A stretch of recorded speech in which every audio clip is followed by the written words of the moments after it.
So, hello everybody. Thanks a lot for joining our fourth talk in the lecture series of network inequalities.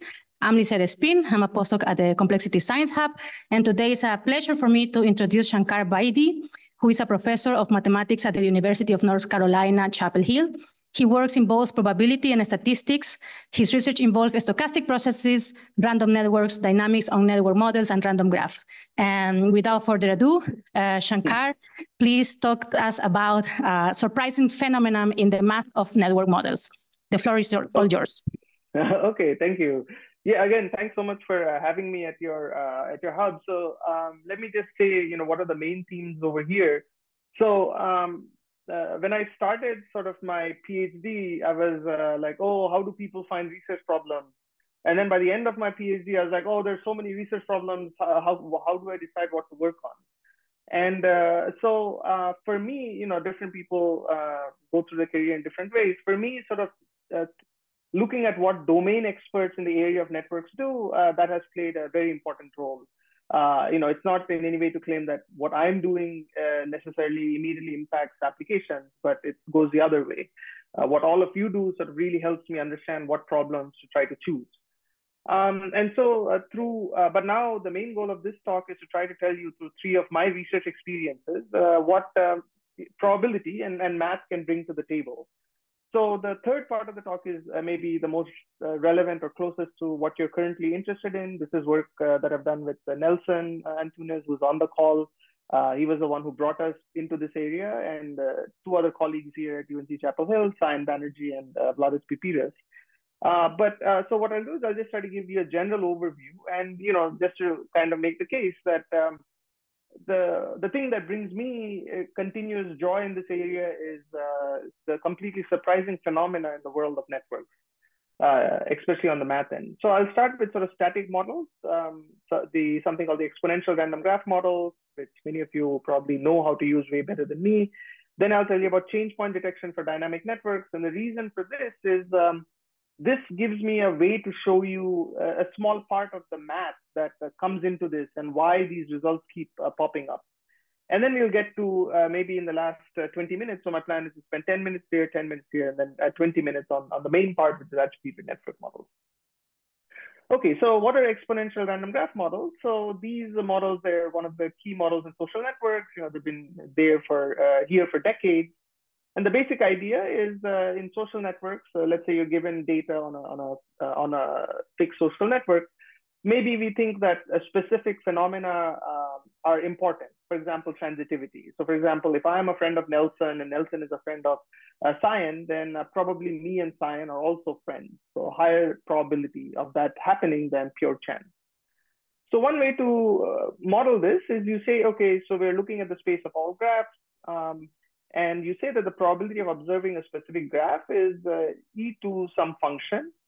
And where this function, you can incorporate things that you think are important. So for example, some parameter beta times the number of edges in the graph, plus some other parameter gamma times the number of triangles in the graph. So if gamma is positive, then what you're trying to do is you're trying to favor configurations with more number of triangles than purely at random.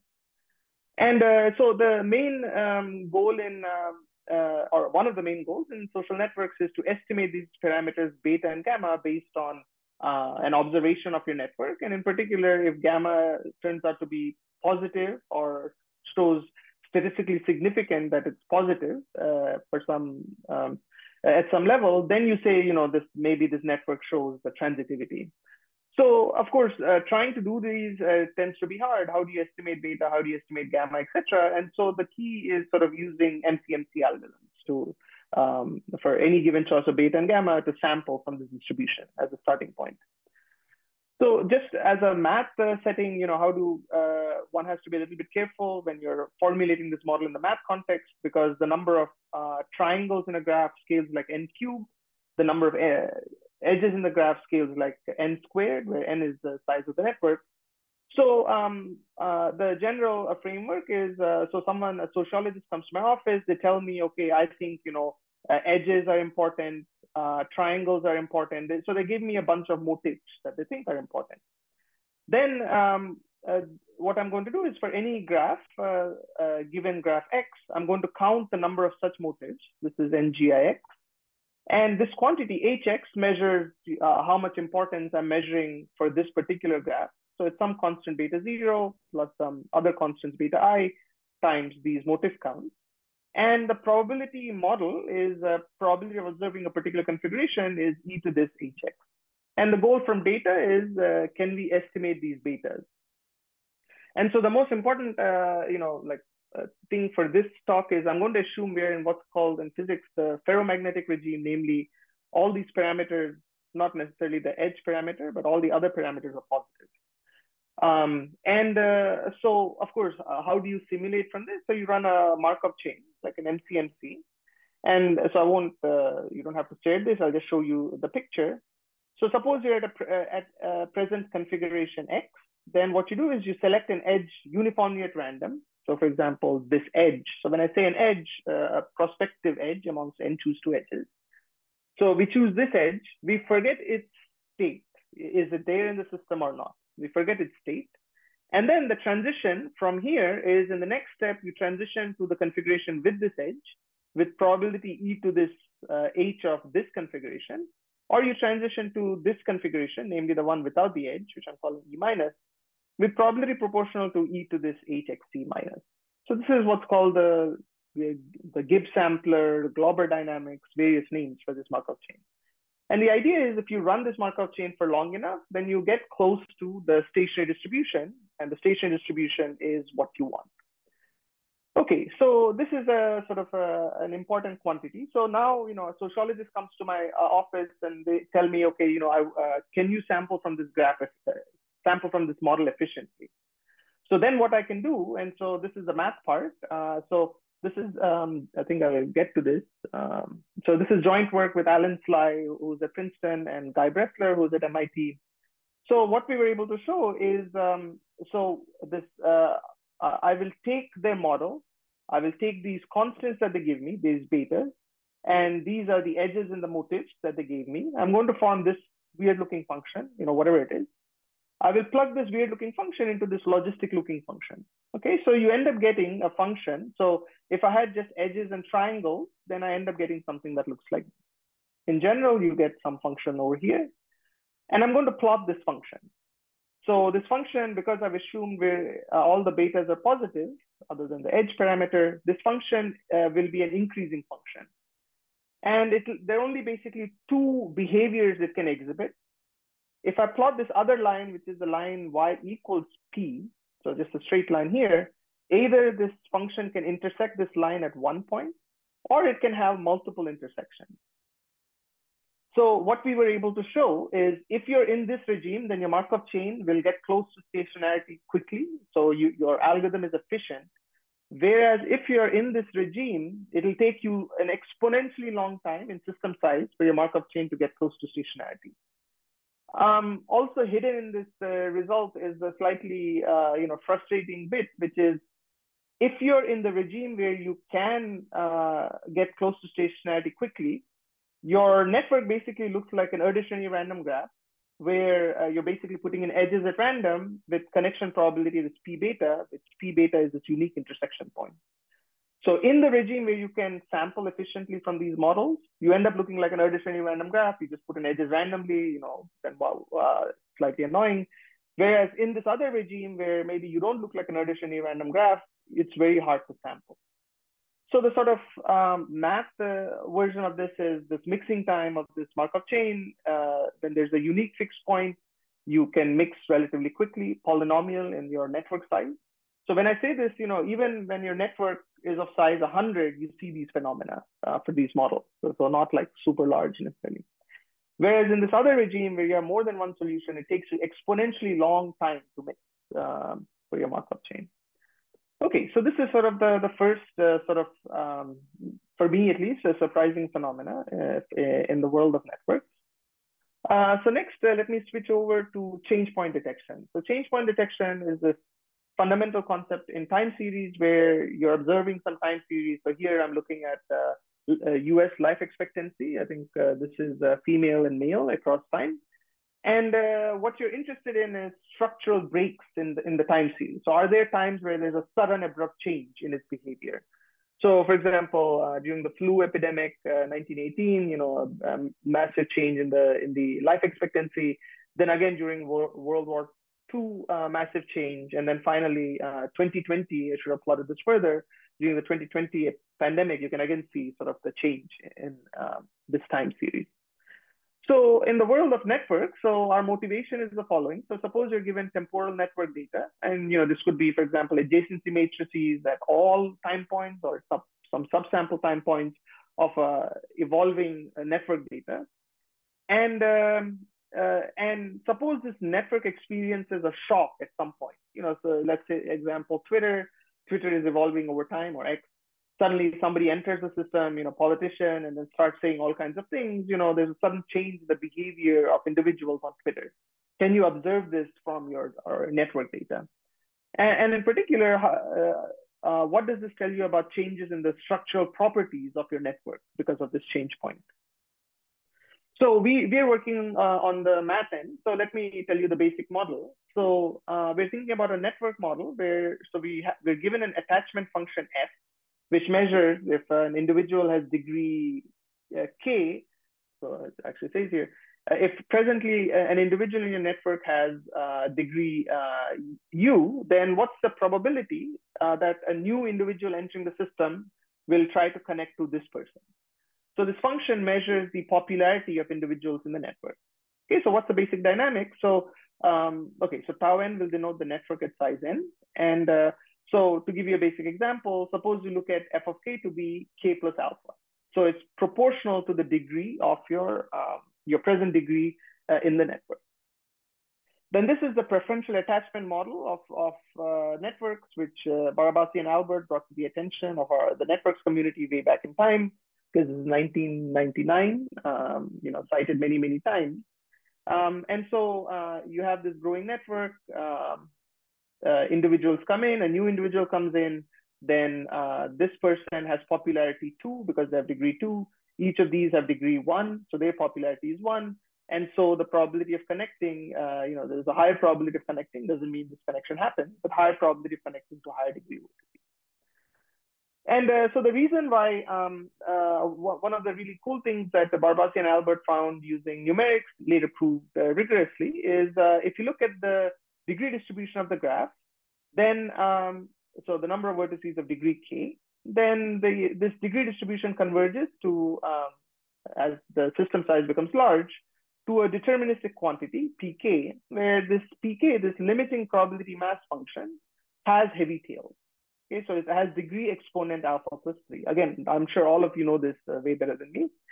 And so it gave a very nice explanation of the emergence of power law behavior in social networks. Like one simple mechanism, connections with probability proportional to degree, are enough to sort of give you these sorts of observed phenomena. Okay, so sort of a very cool phenomena that they found. So now let me, just as an example of change point, let me think about change point in this setting. So I'm going to fix a parameter gamma in the interval 0 to 1. And so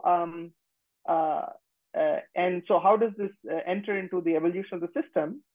So if you're looking at time points between 1 and n times gamma, then the network evolves using this attachment function. So you measure the popularity of an individual as their degree plus of this parameter alpha. But suddenly at time n gamma, an individual enter, maybe something happens to the network, and suddenly the structure of the network, the evolution of the network changes. So after this time, the popularity of individuals currently in the system, that is equal to k plus beta. Okay, so this beta is of course different from alpha. So there's a change in how the popularity of individuals is measured. So this is the example of what at least we called at that point standard change point model, because we analyze other change point models. What happens if you have a change point very early in the evolution of the network, etc., that I won't tell you about today. But so let's just think about the picture over here. So I'm just going to think about this, so at time 1, your network starts, then at time n gamma, something happens, and then, the rest of the time. So up to this time, you're using a specific function f to measure the popularity of individuals. After this, you're using a different function to measure the popularity of individuals. Okay, so if we use this f function, the entire stretch, we know that the degree exponent is k plus alpha. The degree exponent is alpha plus 3 of the degree mass function. If you used this function g, the entire stretch, there was no change, then the degree exponent would be beta plus 3. Okay, and so now the question is, suppose the network for a small period of time uses this function to measure popularity of individuals, and then for the majority of time, it uses this other function in its evolution.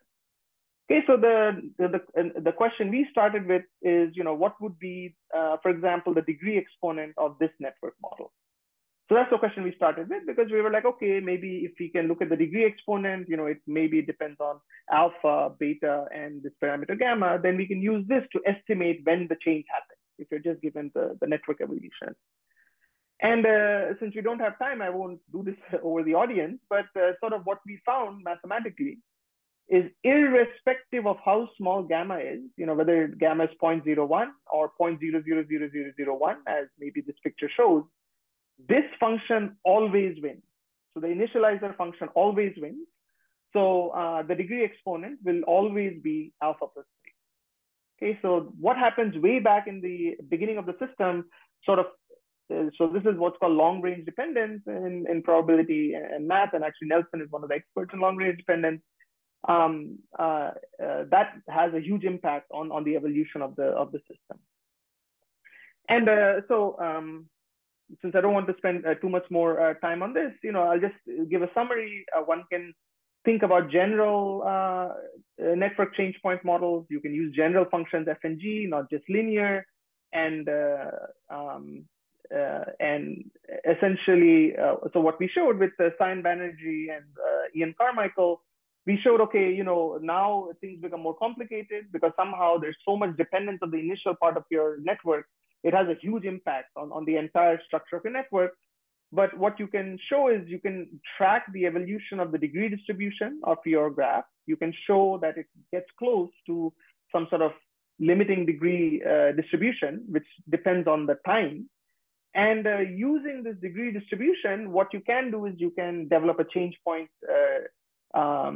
Right. So the first thing that we showed is the degree exponent of the initializer function always wins, even in the general case, not just linear preferential attachment. And then what we showed is we developed a change point estimator, which keeps track of these degree distributions. And the first time where you start seeing fluctuations of the degree distribution, it starts changing in some fashion. You say that, I think there's been a change point. So you can use this sort of you can use this mental picture to sort of develop a change point detection estimator, and which is consistent. Okay, so this is sort of the math end of what we showed.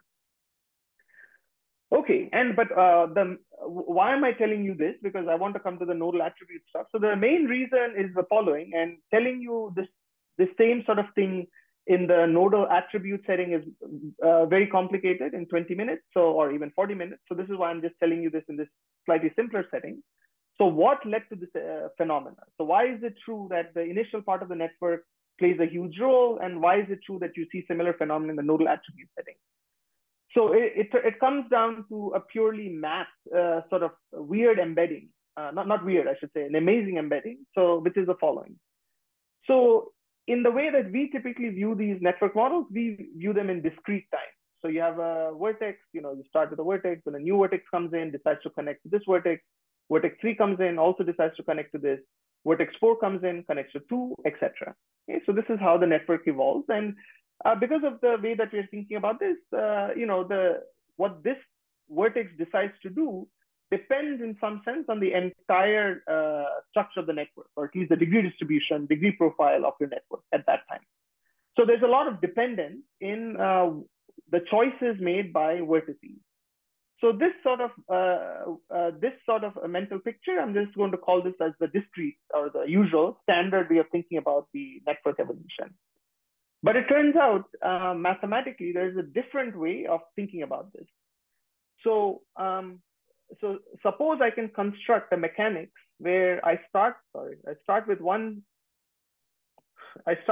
individual, And this individual keeps giving birth to individuals at random times. Okay, so this individual gave birth to vertex 2 at this time, then this vertex 3 at this time, etc.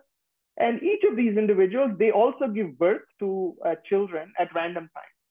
Now, the evolution of these children, like when they're giving birth and what time, it doesn't depend on the network. It only depends on, for example, how many children this vertex has at any given time. So bottom line, the evolution of the number of children that people are giving birth to only depends on the state of the person, the mother who's giving birth to children. So this is called this is called what is called a continuous time branching process. Ignore all of this. All this is saying is I can develop some sort of probabilistic dynamics where you start with one individual at time 0. They give birth to children according to some dynamics. And each of the individuals who are born, they also give birth to children randomly, but it doesn't depend on the rest of the network. It just depends on themselves. So the basic punchline is the following.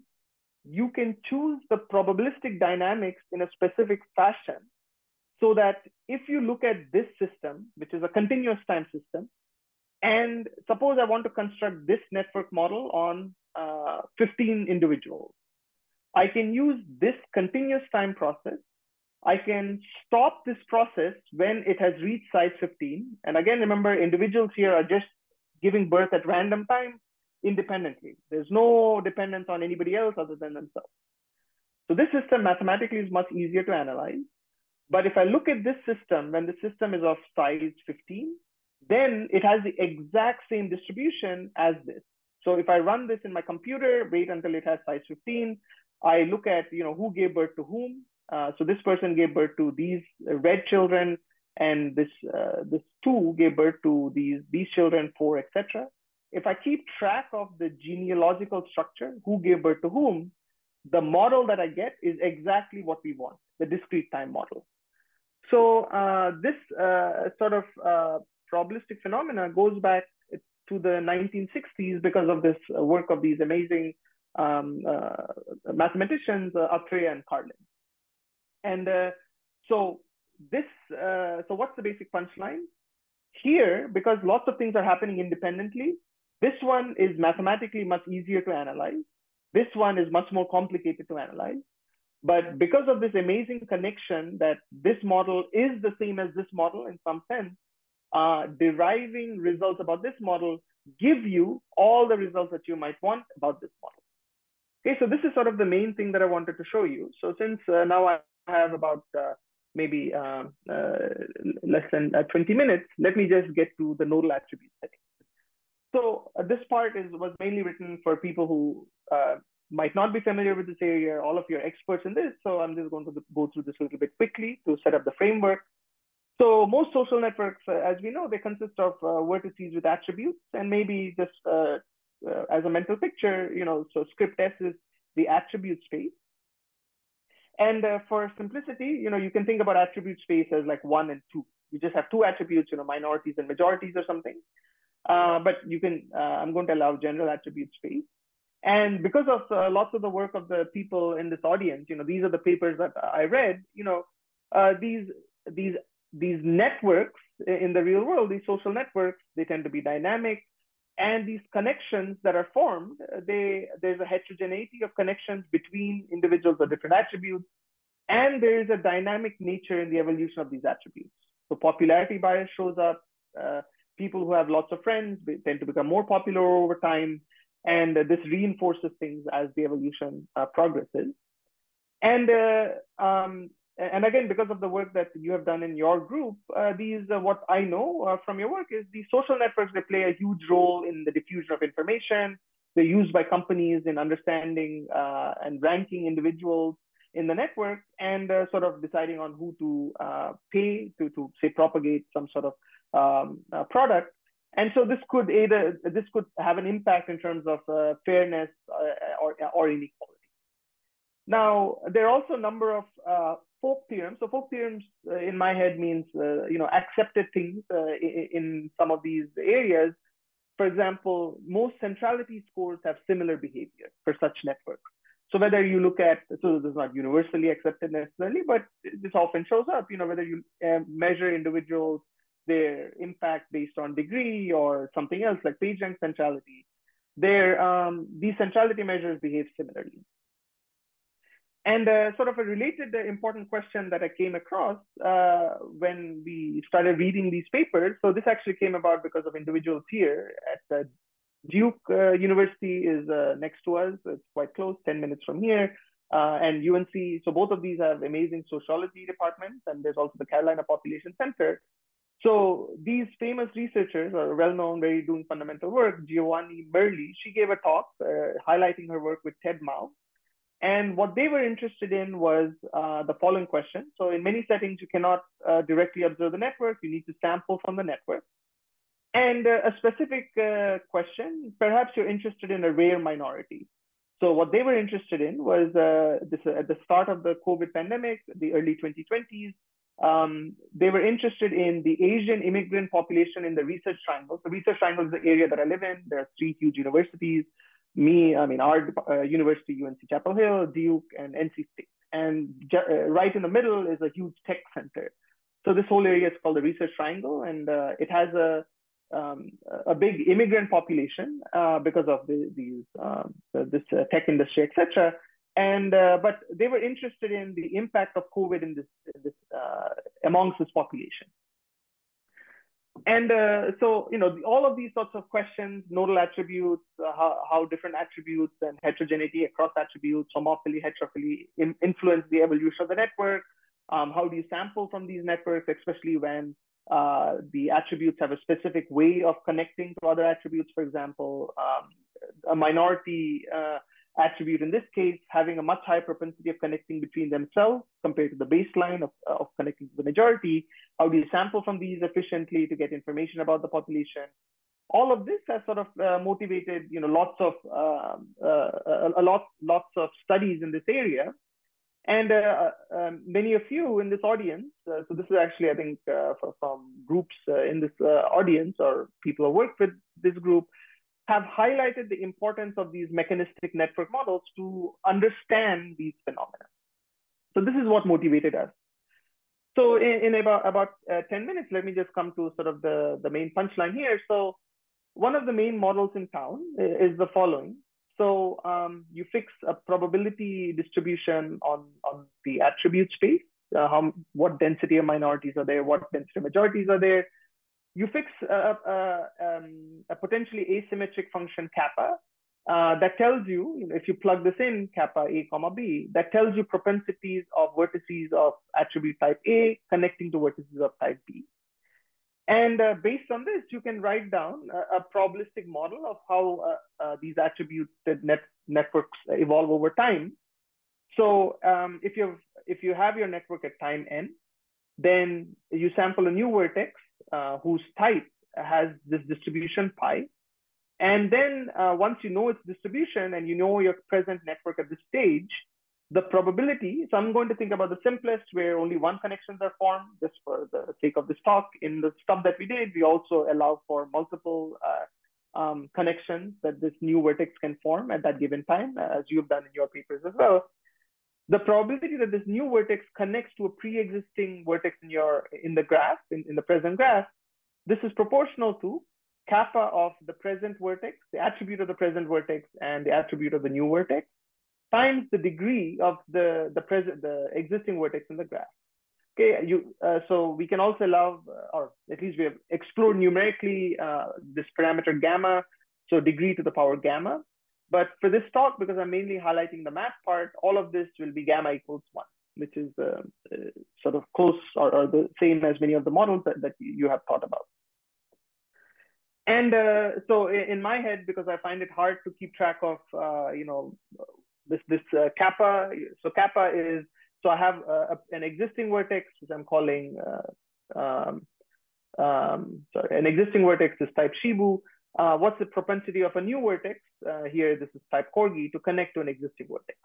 So this is just from my head. And so what are the types of functionals that people care about? One is interested in the degree distribution of the graph and how this depends on attributes. One is interested in page rank scores of different individuals in the graph. So page rank scores is the stationary distribution of this random walk, where so you use the directions in the graph because there's a natural direction. If I connect to someone else, there's an edge pointing from me to that person. But at each stage, this random walk, there's a parameter C where with probability C, you do this random walk. With probability 1 minus C, you teleport yourself to a random position in the graph. Okay, again, a very sort of a famous method of measuring. So the stationary distribution of this random walk, famous way of measuring sort of popularity of individuals in the graph. And again, so questions are, how do these centrality measures, how do they depend on degree centrality, degree centrality, page rank centrality, etc. How do they depend on the attribute type? So one of the main issues on the math end of this is sort of tractability of these network models. So now, so script P, or P, this is the model that I guess many of you are interested in. And in, just to keep track of things, let's just call these P is please analyze this model. And now what I'm going to do is I'm going to introduce a new model, script U, which maybe you can think of this as useful, but right now maybe, because I have not convinced you necessarily that this is going to be a useful model. Okay, so what is this new model? So what this model is, so here the types of new vertices and who they connect to, they vary together. So what do I mean by this? So once again, the input to this model is this propensity kappa, this propensity matrix kappa.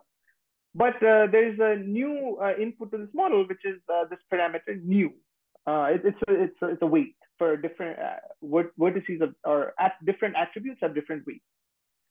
And so now how am I going to use this to construct this new model useful maybe?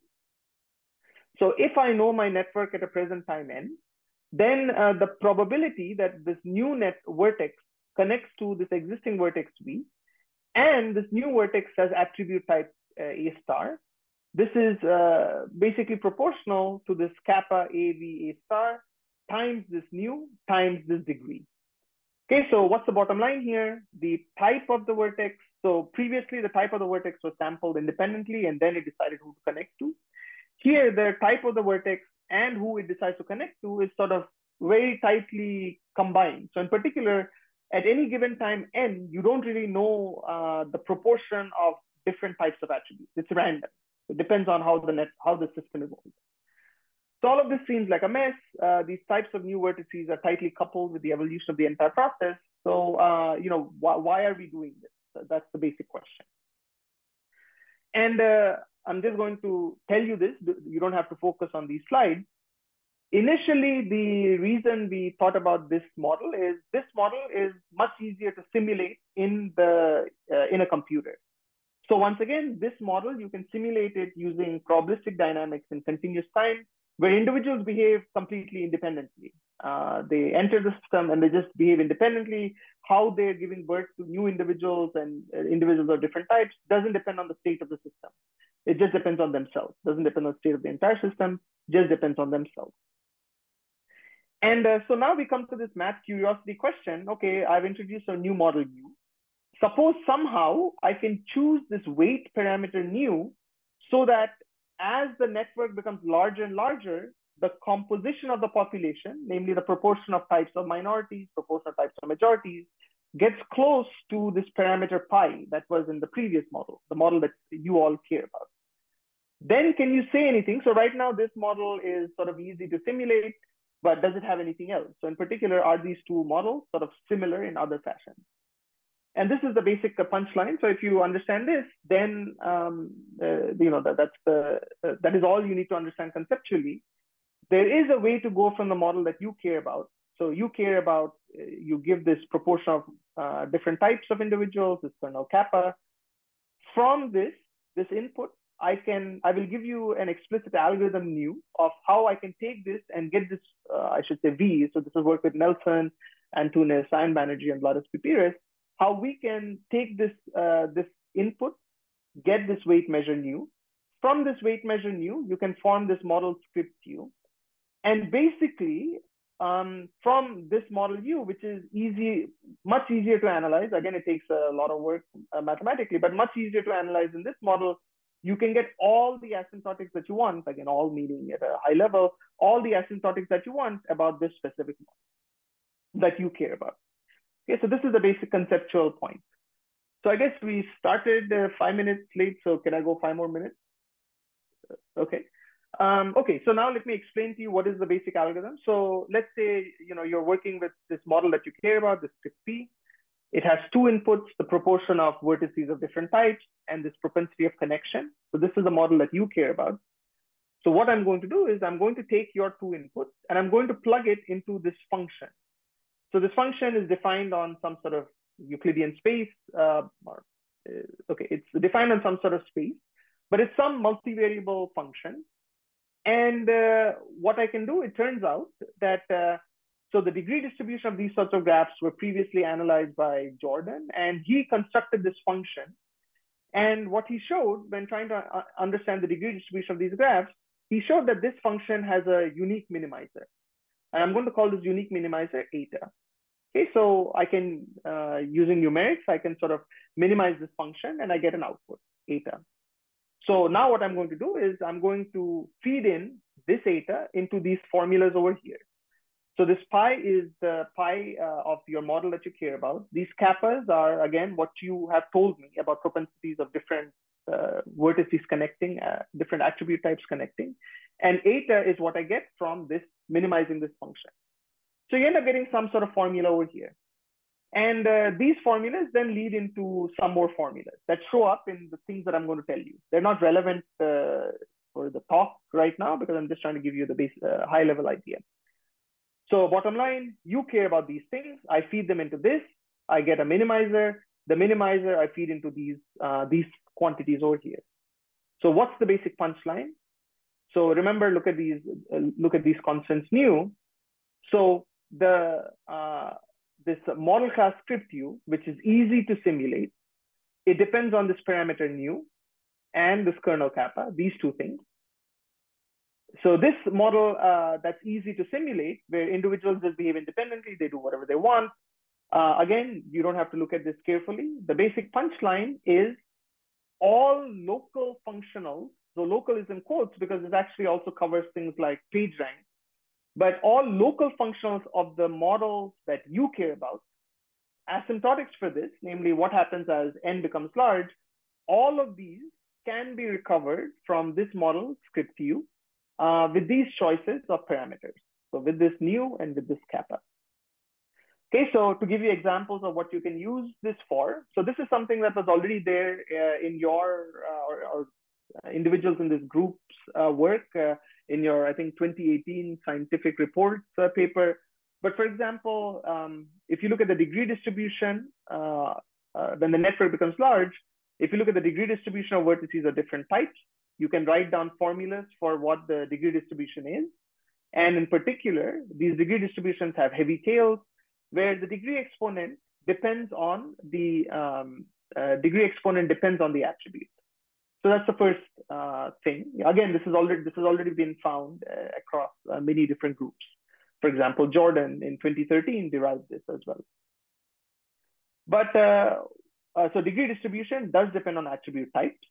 But what using all this methodology in 2 more minutes, what one can show is connecting things like PageRank scores to other probabilistic phenomena like percolation, namely deleting edges on the graph with some probability. I think Lizette was mentioning at the beginning that people are interested in your group, are interested in things like if you have a supply chain, if you knock out specific vertices, what happens to the supply chain?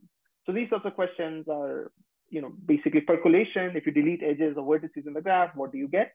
It turns out PageRank scores have an interpretation as well in terms of percolation. And because of this connection between PageRank scores and percolation, I'm going to skip all of this. The basic punchline is what one is able to show is in these network models, the ones that you care about, one can derive asymptotics for the joint distribution of attribute types and PageRank scores. There's I should say explicit, but again, it depends on lots of other things. there's an explicit sort of formula for what the distribution is. But what you can use this formula for is you can show that if you look at the tail exponents of the PageRank scores, this does not depend on attribute types. So irrespective of the attribute type, the PageRank scores, the exponents of these PageRank scores, they have the same exponent, lambda c. So that's the first thing that you can show. And okay, I'm basically out of time. So let me just end with the following. So what all of this machinery, what you can also use it for is you can use it for understanding the efficacy of various things like uniform node sampling or sampling proportional to degree. So suppose you have a network, you cannot observe this, but you can sample vertices from your network using various schemes, sampling proportional to in degree. It turns out, because of work by two mathematicians, computer scientists, Cebolo and Melstead, you can also sample very efficiently with probability proportional to PageRank. So it's kind of this amazing phenomena where, what does it mean to sample vertices with probability proportional to PageRank? Because you don't know the network. So how can you sample with proportional to PageRank? What they constructed was they constructed a local algorithm which gives you samples with probability proportional to PageRank. Anyway, so there are various sampling schemes that you can do. And the bottom line is using the math technology that we were able to develop, you can understand how these various network sampling schemes do. And all of them, this model class script U basically tells you, it gives you these formulas. Because the original model class script P, the ones that you care about, so please analyze this. Those are hard, but it turns out this is easier to analyze. And these results give you sort of formulas for the efficacy of these various sampling schemes. So what happens if you sample according to these sampling schemes? What's the probability? What does the vertex that you sample from? What is the distribution of the attributes according to these sampling schemes, at least for large system sizes? You end up getting explicit formulas for each of these various sampling schemes. And in particular, what it shows is that question that I started this part of the talk with, namely sampling of rare minorities. So here, minorities, they tend to connect amongst themselves with reasonable probability, but they have a much lower propensity of connecting to the majority vertex. Whereas majority vertices have equal, or it doesn't have to be equal, but sort of similar sorts of propensities to connect, whether between minorities and majorities. And again, these minority vertices are rare in the population. What we were able to show is if you're doing uniform node sampling, sampling proportional to degree, etc., because the minority vertices are rare, it's sort of hard to find these vertices. And you can get explicit formulas for what each of these sampling schemes do in terms of whether they're able to find minority vertices. But if you use PageRank-based sampling schemes, then it turns out you are able to find minorities, these rare minorities. And again, we don't quite understand this. This just came out of the math. We don't have a good intuition as to why this is true. But bottom line, each of these things, again, A is the small parameter which measures how rare the minorities are. All the other sampling schemes, chance of getting minorities is small, which makes sense because they're a small proportion of the population. But if you do sampling with probability proportional PageRank, then somehow you can find these minorities with non-trivial chance. Okay, so that's it. Apologies, ran a little bit 3 minutes over time, but yeah, that's it. I'm done for today. Okay, thank you.